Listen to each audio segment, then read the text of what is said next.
आज के इस पावन अवसर पर अब निवेदन कर रहे हैं माननीय मुख्यमंत्री महोदय से आज के इस पावन अवसर पर उनके संबोधन का।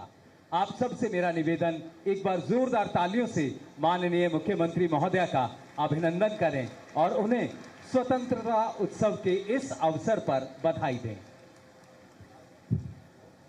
भारत माता की। भाई आवाज में आनंद नहीं है।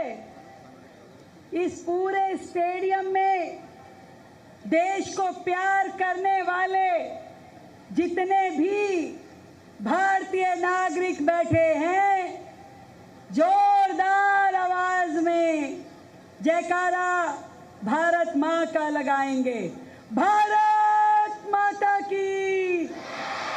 वंदे वंदे वंदे।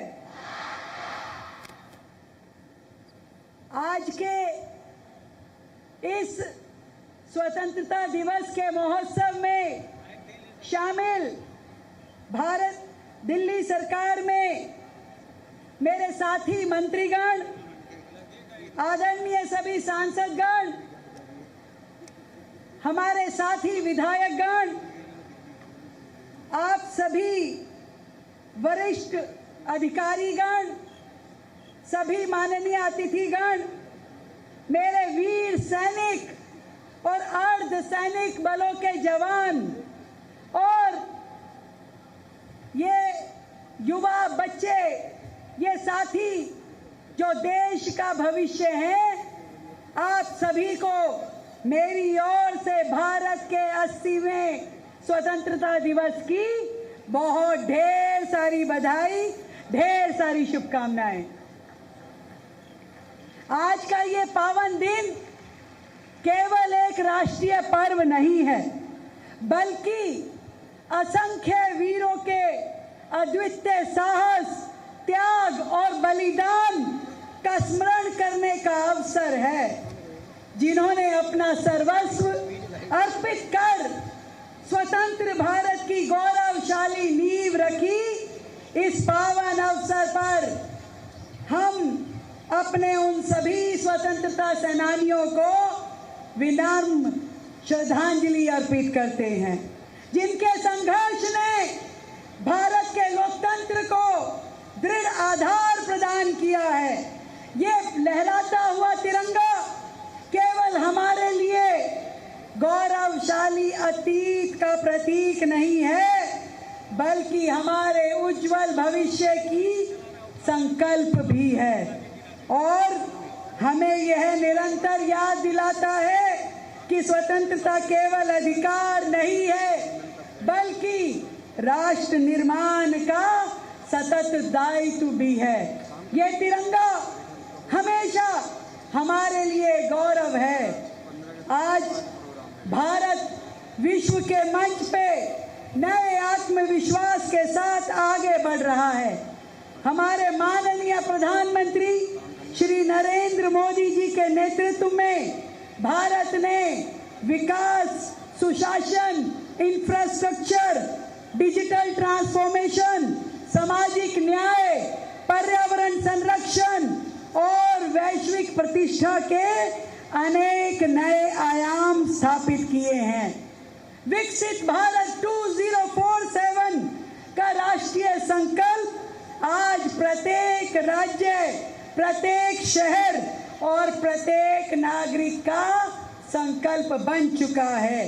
मैं इस अवसर पे आदरणीय प्रधानमंत्री श्री नरेंद्र मोदी जी के दूरदर्शी नेतृत्व और दिल्ली के प्रति उनके निरंतर मार्गदर्शन और सहयोग के लिए आभार व्यक्त करती हूँ। हमें विश्वास है कि केंद्र सरकार के सहयोग से दिल्ली विकसित भारत की इस यात्रा में अग्रणी भूमिका निभाएगी और अधिक प्रभावशाली ढंग से काम करेगी। दिल्ली देश की राजधानी होने के कारण दिल्ली की भूमिका और भी महत्वपूर्ण हो जाती है। दिल्ली केवल केंद्र शासन का केंद्र नहीं है। दिल्ली भारत की लोकतांत्रिक चेतना, सांस्कृतिक विविधता, आर्थिक ऊर्जा और राष्ट्रीय आकांक्षाओं का प्रतिनिधित्व करती है। इसलिए दिल्ली का विकास केवल दिल्ली वासियों के विषय नहीं है, बल्कि पूरे राष्ट्र की प्रतिष्ठा से जुड़ा हुआ है।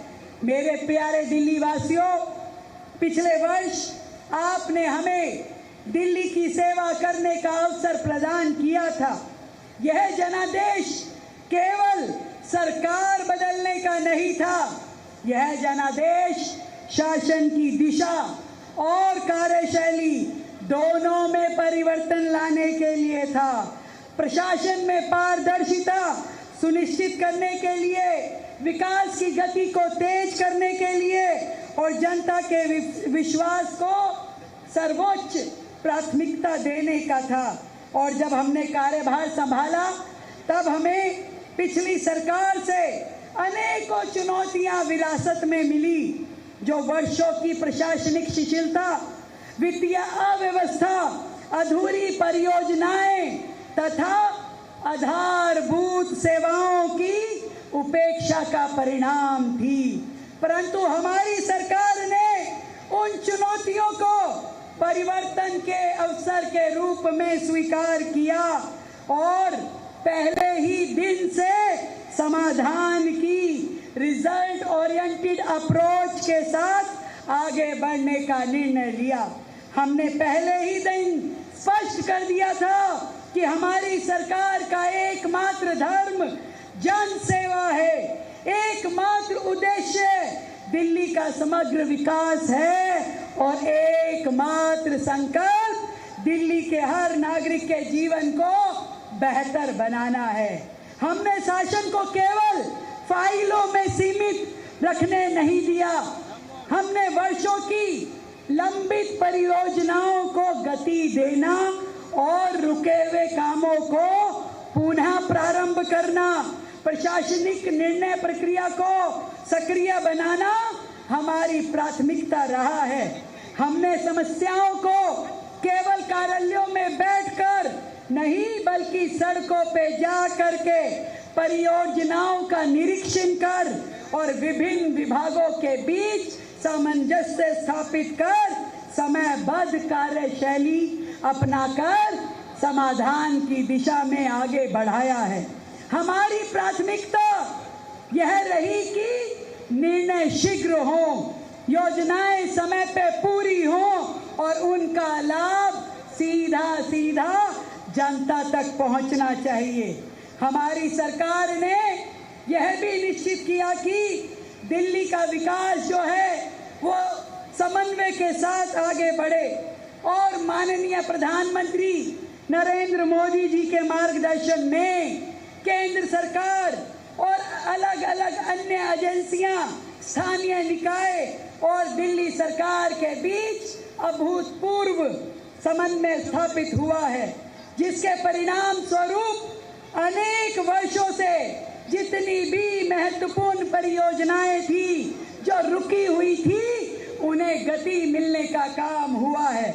कई नई विकास पहलों का मार्ग भी प्रशस्त हुआ है और मेरा पूरा विश्वास है कि जब सभी संस्थाएं एक साझा लक्ष्य के साथ कार्य करती हैं तो विकास की गति दुगनी हो जाती है। मैं प्रधानमंत्री नरेंद्र मोदी जी का आभार व्यक्त करती हूं कि केंद्र और दिल्ली जब एक ही विजन की सरकार होने का लाभ दिल्ली के विकास को मिल रहा है।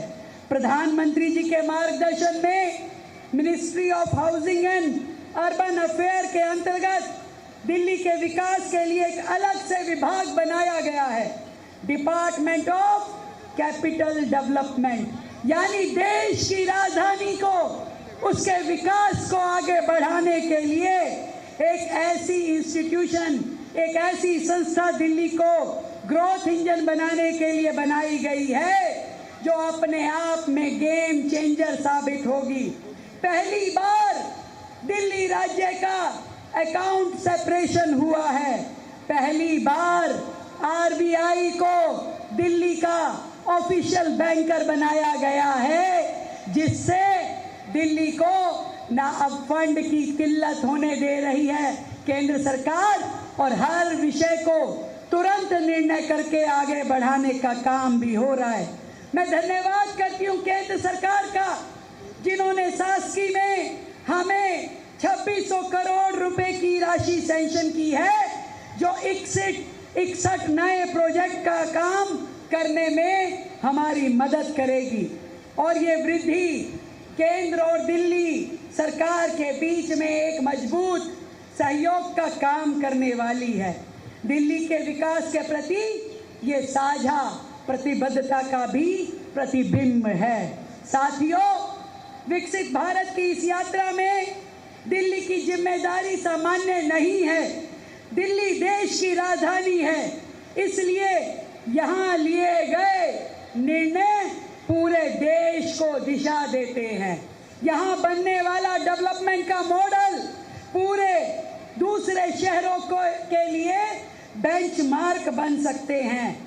मैं पूरे विश्वास के साथ कहती हूँ कि विकसित भारत की दहलीज पर पहला कदम दिल्ली राज्य रखेगा, क्योंकि दिल्ली एक्टिव भी है, दिल्ली अटेंटिव भी है और दिल्ली अट्रैक्टिव भी है। बाकी राज्यों के लिए रोल मॉडल बनने की तैयारी दिल्ली की सारी है। मैं आप सब लोगों को इसके लिए बहुत शुभकामनाएं देती हूँ।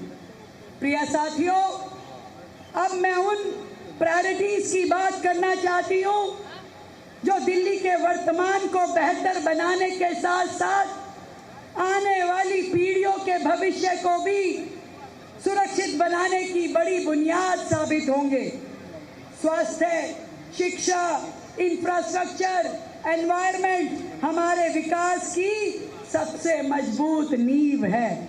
हमारा लक्ष्य ऐसे मजबूत सिस्टम को तैयार करना है जो आज की जरूरतें भी पूरा करे और आने वाले दशकों के भी दिल्ली के लोगों की आकांक्षाओं पे खरा उतरे। मेरे लिए स्वास्थ्य का अर्थ है कि एक गरीब परिवार में यदि बीमारी आ जाए तो उसे अपना घर बार बेचना ना पड़े, गहने इत्यादि बेचने ना पड़े, बुजुर्ग के इलाज के लिए दर दर भटकना ना पड़े, नवजात बच्चे के जीवन को बचाने के लिए बेहतर सुविधाएं सरकार दे सके। इसलिए दिल्ली सरकार ने गठन के तुरंत बाद जो पहला काम किया वो भारत में पूरे देश में जो लागू थी वो योजना दिल्ली में भी लागू की गई, आयुष्मान भारत जन आरोग्य योजना। और मुझे खुशी है ये बताते हुए कि अभी तक 9 लाख बेनिफिशरीज अभी तक इसमें रजिस्टर्ड हो चुके हैं और 70 वर्ष की आयु से अधिक के जो बुजुर्गवार हैं, सीनियर सिटीजन हैं, 3 लाख लोग वय वंदन योजना के अंतर कार्ड में शामिल हो चुके हैं। इस 1.5 साल के छोटे कार्यकाल में हमने दिल्ली में 417 जन आरोग्य मंदिर खोले हैं, जिसमें 80 प्रकार की जांच और निशुल्क दवाइयां उपलब्ध हैं। 5 हॉस्पिटल के नए ब्लॉक पूरे किए गए हैं और 38 सरकारी अस्पतालों को हॉस्पिटल इंफॉर्मेशन मैनेजमेंट सिस्टम के माध्यम से जोड़ा गया है। डॉक्टरों की कमी को पूरा किया गया है, मेडिकल स्टाफ की कमी को पूरा किया गया है। दिल्ली सरकार द्वारा एक और बहुत विशेष योजना शुरू की गई है जिसका नाम है अनमोल योजना। ये अनमोल योजना दिल्ली में पैदा होने वाले हर एक नवजात शिशु के लिए है, जहां पैदा होते ही उस बालक की एक बूंद के द्वारा 56 प्रकार के टेस्ट किए जाएंगे जो उसके जीवन के लिए, स्वस्थ जीवन के लिए बहुत महत्वपूर्ण है। और ये टेस्ट केवल सरकारी अस्पताल में पैदा होने वाले बच्चों के लिए नहीं है, ये दिल्ली में पैदा होने वाले हर बालक के लिए है, ताकि दिल्ली स्वस्थ हो और स्वस्थ होके आगे बढ़े। हम चाहते हैं दिल्ली का हर बच्चा स्वस्थ हो और उनके स्वास्थ्य की जिम्मेवारी के साथ उनके भविष्य को संवारने की जिम्मेदारी भी हमारे ऊपर है। साथियों, राष्ट्र निर्माण की पहली नींव किसी भी स्कूल के क्लासरूम से रखी जाती है। जब एक बच्चा स्कूल से अपनी 12वीं पास करके निकलता है तो उसके साथ उसकी मार्कशीट के साथ साथ एक डायरेक्शन भी होती है। उसके करियर में आगे बढ़ने के साथ साथ देश के लिए कंट्रीब्यूट करने का भी एक संकल्प उसके साथ जुड़ा होता है। वह अपने जीवन में आगे बढ़ता है, पर साथ ही देश को आगे बढ़ाने की जिम्मेवारी भी अपने कंधों पे लेता है। और इसीलिए इस सोच के साथ हमने दिल्ली के सभी स्कूलों में नींव और राष्ट्र नीति जैसे नए करिकुलम जोड़े हैं, जो हमारे बच्चों को देशभक्ति की भावना के साथ भी जोड़ेंगे और देश को बेहतर बनाने के लिए भी मोटिवेट करेंगे। हमने 75 नए सीएन श्री स्कूल बनाने का काम किया है, जिन्हें पूरी तरीके से फुली इक्विप्ड किया गया है। 9000 क्लासेस में स्मार्ट बोर्ड लगाए गए हैं और हमारा लक्ष्य है कि एक एक क्लास यानी कि सभी क्लासेस में स्मार्ट बोर्ड लगाए जाएंगे। हर स्कूल में कंप्यूटर लैब होगी, हर स्कूल में स्टैम लैब होगी, लैंग्वेज लैब होगी, प्लेग्राउंड और डिजिटल लाइब्रेरी भी इसकी व्यवस्था की जा रही है। हमारे बच्चे खुश हैं, हमारे बच्चे खुश होंगे कि उनका भविष्य अब सुरक्षित हाथों में है। और हमने दिल्ली सरकार के मेरिटोरियस स्टूडेंट्स के लिए लैपटॉप की व्यवस्था की है और 9th क्लास की सभी बेटियों को बेहतर रूप में स्कूल आने जाने के लिए साइकिल देने का काम शुरू किया है। दिल्ली को ऐसा इंफ्रास्ट्रक्चर चाहिए जो लगातार कनेक्टिविटी, मोबिलिटी और क्वालिटी ऑफ लाइफ को साथ लेके चले। और दिल्ली तेजी से भारत की ईवी सिटी का रूप ग्रहण कर रही है। एक ईवी सिटी के रूप में उभर के दिल्ली ने एक कंपैरेटिव ईवी पॉलिसी लॉन्च की है, जिसमें हमने एमिशन फ्री ट्रांसपोर्टेशन देने के साथ साथ सब्सिडी भी दी है और स्क्रैपिंग इंसेंटिव भी दिए हैं। ईवी इंफ्रा भी बना रहे हैं और दिल्ली में हर जो बैटरी है उसकी रिसाइकलिंग का भी पूरा प्लान बनाया गया है। ये ईवी ट्रांजिशन एक मॉडल के रूप में पूरे देश के सामने प्रस्तुत हो, ताकि विकास की रफ्तार भी बढ़े और पर्यावरण की सुरक्षा भी दोनों साथ साथ चले। दिल्ली में अभी तक देश की सबसे बड़ी ईवी बसेस की फ्लीट है। 4500 बसें ईवी हैं, जो कि किसी भी बड़े से बड़े राज्य से भी ज़्यादा है। ये है दिल्ली राज्य का मॉडल, जिसे अब बाकी राज्य भी फॉलो कर रहे हैं। हम दिल्ली सरकार में दिल्ली की मेट्रो को बढ़ाने के लिए भी काम कर रहे हैं। नए रूट पे भी पूरा फोकस है। हाल ही में प्रधानमंत्री जी द्वारा फेज 4 की प्रायोरिटी कॉरिडोर्स को जनता को समर्पित किया गया, जिसमें मजलिस पार्क से मौजपुर और दीपाली चौक से मजलिस पार्क का उद्घाटन करा गया था। और इसी तरीके से फेज 4 के बैलेंस कॉरिडोर जी ब्लॉक साकेत से लाजपत नगर, कुंडली से रिठाला, इंद्रलोक से इंद्रप्रस्थ का अप्रूवल भी कर दिया गया है। इन 3 कॉरिडोर के माध्यम से अब हमारा मेट्रो का नेटवर्क 47 किलोमीटर और बढ़ जाएगा। इसी तरीके से फेज 5A के लिए भी हमने 3 और कॉरिडोर सैंक्शन किए हैं। आरके आश्रम से इंद्रप्रस्थ, एरो सिटी से टर्मिनल 1 तक और तुगलकाबाद से कालंदी कुंज तक। ये केवल मेट्रो नहीं, ये हमारे लिए एक ऐसा नेटवर्क है जो समय की बचत भी कराता है, प्रदूषण में कमी भी करता है और बेहतर क्वालिटी ऑफ लाइफ भी देता है। ये हम सब के लिए गर्व की बात है कि दिल्ली NCR का मेट्रो नेटवर्क पूरे देश में सबसे बड़ा है। मैं धन्यवाद देती हूँ केंद्र की सरकार को, जिन्होंने दिल्ली की ज़रूरतों को ध्यान करके हमारे लिए ये काम किया है। और ये भी कहना चाहती हूँ, दिल्ली आधुनिक होने के साथ साथ अपनी विरासत से भी जुड़ी है। विकास की नई ऊंचाइयां छूने के साथ साथ हम अपनी संस्कृति, अपनी आस्था और पहचान को भी पूरे गौरव के साथ आगे लेके जा रहे हैं। इसी सोच के साथ दिल्ली की समृद्ध विरासत को नए अवसर और दुनिया से जोड़ने का काम भी दिल्ली सरकार कर रही है।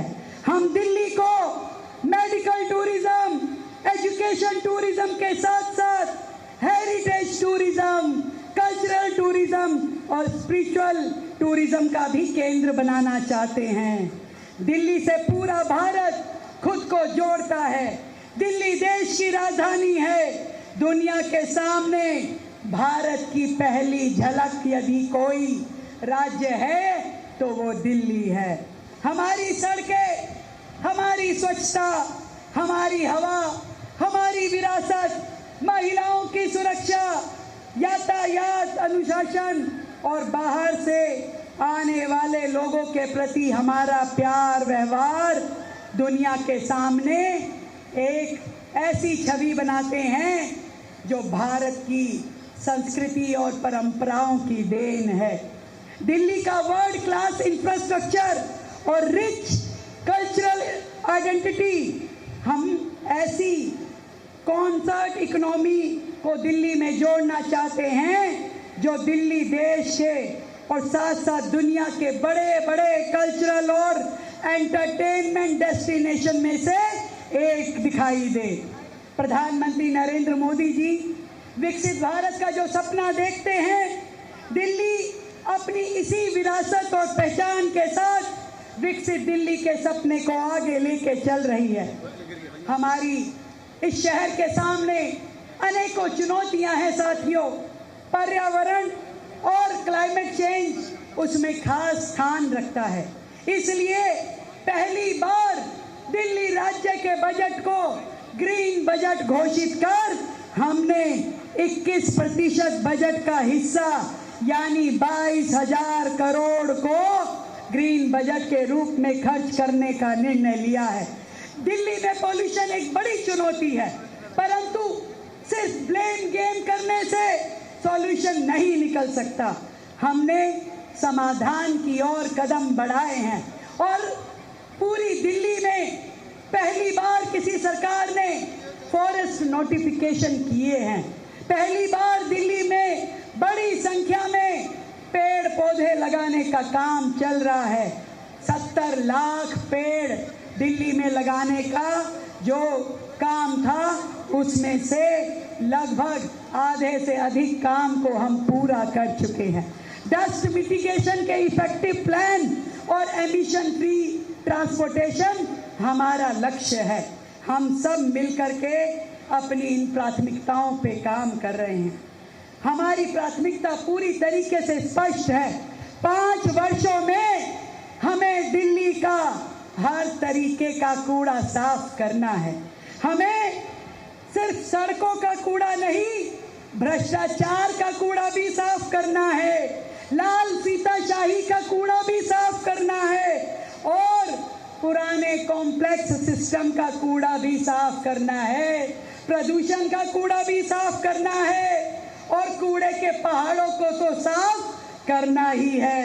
मुझे ये बताते हुए खुशी है कि दिल्ली में मात्र इस 1.5 साल में कूड़े के पहाड़ लगातार घटे हैं और हमने इन कूड़े के पहाड़ों से 75 एकड़ जमीन को रिक्लेम किया है। भाई मैंने तो पहले ही कहा था कूड़े के पहाड़ों को दिल्ली से जाना ही पड़ेगा और वो जा रहे हैं और दिल्ली की जनता देख रही है। साथ ही वेस्ट टू एनर्जी की कैपेसिटी जो दिल्ली की कम थी, जिसके कारण से ये कूड़े के पहाड़ों के ढेर लग रहे थे, उसे बढ़ाने का काम भी दिल्ली सरकार कर रही है, जिसे हम 7,000 मीट्रिक टन से प्रतिदिन 15,000 मीट्रिक टन कैपेसिटी पे लाने के लिए प्रयासरत है, ताकि कोई नया कूड़े का पहाड़ ना खड़ा हो। हमने यमुना की सफाई के लिए और उसके पुनर्जीवन के लिए भी प्रायोरिटी के रूप में काम किया है।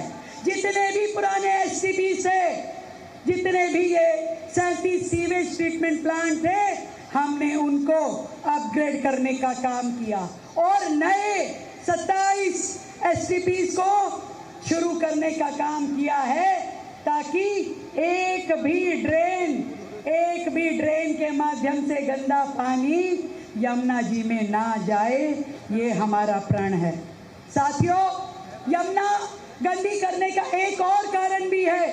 जो लाखों टन गोबर नालों के माध्यम से जाके यमुना जी में गिरता रहता था, वो भी लगातार यमुना को गंदा कर रहा था। पहली बार किसी सरकार ने बहुत ही सीरियस नोट पे इस दिशा में काम किया है और दिल्ली का पहला बायोगैस प्लांट शुरू किया गया घोघा में, और एनसीडी और नेशनल डेयरी डेवलपमेंट बोर्ड ने मिलकर के एमओयू साइन किया है, जिसके माध्यम से हम 600 टीपीडी कैपेसिटी के कॉम्प्लेक्स बायोगैस प्लांट शुरू करेंगे। हमारा ध्येय है कि कोई 100 ग्राम गोबर भी यमुना जी तक ना जाए, उससे पहले ही इस गोबर को एनर्जी में, फ्यूल में और एम्प्लॉयमेंट के अवसरों में तब्दील कर दिया जाए। मेरे प्यारे दिल्ली वासियों, मैं आज आपको केवल कुछ उपलब्धियां बताने के लिए नहीं आई हूं, लेकिन मैं आज के पवित्र दिन अपने सरकार को कि किए हुए काम, जो काम हम पिछले 1.5 साल में कर पाए, वो केवल अंत नहीं है। यहाँ से तो हमारी जिम्मेदारी शुरू होती है, क्योंकि हमने जो किया वो जरूरी था, पर जो करना बाकी है वो उससे भी ज़्यादा जरूरी है। मैं सिर्फ सपनों की दिल्ली नहीं कहना चाहती, इसे हम सपने पूरा करने वाली दिल्ली बनाना चाहते हैं। और हमारा वादा है, भारत की आज़ादी को जब 100 वर्ष पूरे होंगे, तब दिल्ली मॉडल देश के सभी राज्य अपनाना चाहेंगे। ये कोई छोटा एम्बिशन नहीं है, पर लेकिन दिल्ली का एम्बिशन छोटा होना भी नहीं चाहिए। दिल्ली सरकार हर नागरिक की चिंता करते हुए काम कर रही है, विशेष रूप से हमारी बेटियों की, बहनों की। साथियों, हमारी सरकार दिल्ली की महिलाओं की सेफ्टी, सिक्योरिटी, डिग्निटी और ड्रीम्स चारों दिशाओं में काम कर रही है। दिल्ली की बेटियों और बहनों को हमने 18 लाख से ज़्यादा पिंक कार्ड बनवा दिए हैं। वो पिंक कार्ड जिसके माध्यम से दिल्ली सरकार की किसी भी बस में वो बिना कुछ भी पे किए हुए निशुल्क कितनी भी बार आ जा सकती है। और ये पिंक कार्ड हमने महिलाओं के लिए भी बनवाए और ट्रांसजेंडर्स के लिए भी बनवाए हैं। हमारा मानना है, महिला सुरक्षा का एक बड़ा आधार आत्मनिर्भरता भी है, खुद के फैसले लेने की क्षमता भी है। और इसी सोच के साथ हम एक नई स्कीम, दुर्गा स्कीम, जिसके माध्यम से दिल्ली की 1100 बहनों को जिसमें 100 ट्रांसजेंडर भी इंक्लूडेड हैं, उनको इलेक्ट्रिक ऑटो रिक्शा परमिट देंगे ताकि वो इकोनॉमिकली एम्पावर हो सके।